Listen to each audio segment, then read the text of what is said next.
Interview था UPSC का, मुझे एग्जैक्ट डेट याद है, 23 मार्च को मेरा इंटरव्यू था। 20 फरवरी को मुझे हॉस्पिटल में एडमिट किया गया क्योंकि मुझे इन्फेक्शन हो गया था बॉडी में एंड बहुत हाई फीवर था, तो आईवी के अलावा कोई ऑप्शन नहीं था। 1 मार्च को ठीक होके मैंने सोचा चलो दिल्ली निकलते हैं। 2 मार्च को मैं दिल्ली पहुंचा। 3 मार्च को वापस से टॉन्सिलाइटिस का अटैक होने की वजह से फ्लाइट लेके वापस से पालनपुर अहमदाबाद, अगेन हॉस्पिटलाइजेशन। 15 मार्च को I got relieved from the hospital.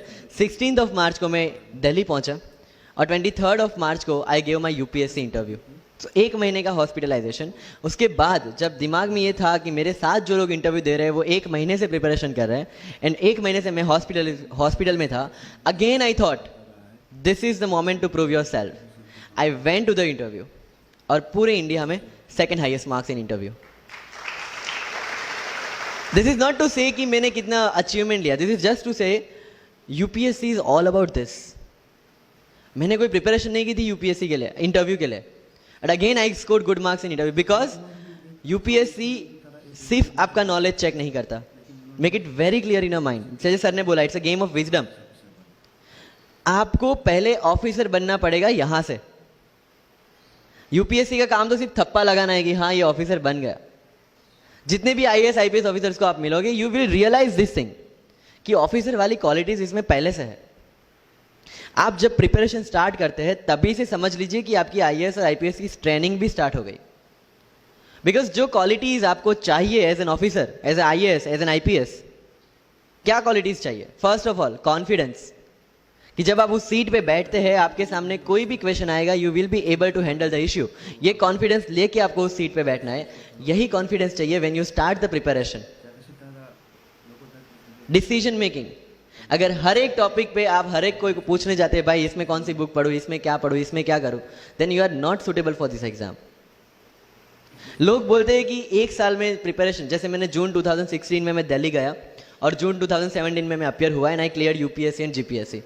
People से कि सर 1 साल की मेहनत में आपने एग्जाम क्लियर कर दिया। यस, टेबल और चेयर पे बैठ के करने वाली मेहनत 1 साल की थी, लेकिन उसके पीछे की मेंटल प्रिपरेशन कितनी पुरानी थी।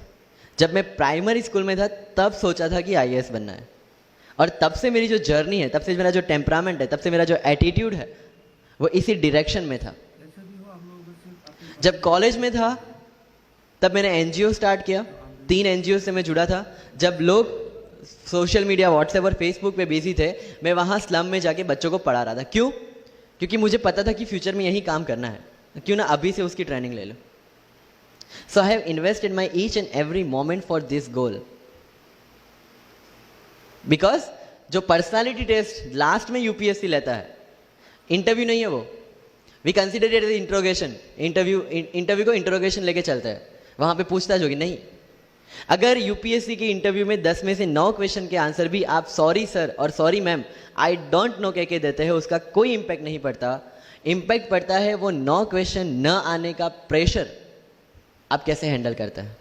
आपके पसीने छूट जाते हैं या आप वही टेम्परामेंट के साथ इंटरव्यू कंटिन्यू करते हैं। मार्क्स उस चीज के, मार्क्स है आपकी सोच के।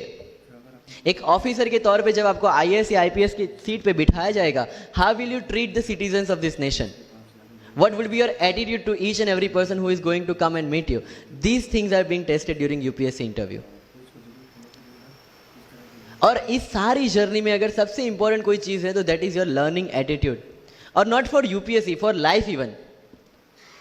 Because when I am speaking in front of you in Hindi and English, to be very clear, I belong to rural background of Gujarat, और मेरा स्टडी जो हुआ है वो पूरा गुजराती मीडियम में हुआ है, गवर्नमेंट स्कूल में। 12th तक का स्टडी मेरा गवर्नमेंट स्कूल में हुआ है, गुजराती बोर्ड में, गुजराती मीडियम में। And yet I can give my UPSC interview in English in Delhi and score such marks. Where did it come from? कहाँ से आता है ये? मुझे अभी भी याद है, मेरा college National Institute of Technology Surat था, जहाँ पे मेरे साथ जो पढ़ने वाले बच्चे थे वो सारे सीबीएसई आईसीएसई वाले थे, और मैं एज ए एलियन वहाँ पे पहुँचा था, क्योंकि तब मुझे पता चला कि मैकडी जैसा भी कुछ है और उसमें बर्गर जैसा भी कुछ मिलता है। That was my first exposure to any metro city. एंड जब मैं उनसे इंटरेक्शन करता था और इंग्लिश बोलने की ट्राई करता था, तो जैसे संजू मूवी में इंग्लिश दिखाया गया है गुजरातियों का, जो जीरो को जीरो बोलते हैं, उसी तरह I was also like that. Mother tongue influence आ जाता है, it's very obvious. So I use to speak notes and note notes, or door and not door, or don't and not don't. So they used to make fun of me. Safin, it's not don't, it's don't. Okay, fine. I had two options. Either I stop speaking English with them or improve on that and go ahead. I decided the second option. When I started my preparation of civil services, जो English medium में करनी थी, वाजीराम में मैंने coaching किया, जहाँ पे पूरा इंग्लिश मीडियम में था, सारे सब्जेक्ट्स मेरे लिए नए थे. I started from the scratch. I started from the English medium NCERT of standard 5 and 6, Gujarati dictionary, Gujarati to English dictionary, and then I started my preparation. कभी कभी ऐसा होता था कि द हिंदू का पूरा एडिटोरियल पढ़ लिया और उसके बाद आई वाज लाइक कि मैंने क्या पढ़ा. ये होगा, सबके साथ होगा. बट उस जगह अगर आप टिक गए, उस जगह अगर आपने पेशेंस रखा, उस जगह आपने अगर सर्वाइव कर दिया, तो इस एग्जाम में भी सर्वाइव कर जाओगे. क्योंकि यूपीएससी की जो रेस है उसमें कभी भी खरगोश नहीं जीतेगा. इसमें जीतने वाला ऑलवेज कछुआ ही होगा, जो स्लो बट स्टेडी रहेगा. लग जाते हैं 5 साल भी लग जाते हैं, 7 साल भी लग जाते हैं, 9 साल भी लगे हैं लोगों को एग्जाम क्लियर करने के लिए. लेकिन बिलीव में जब रिजल्ट आएगा ना, तो वो सारा सेक्रीफाइस आपको वर्थ लगेगा.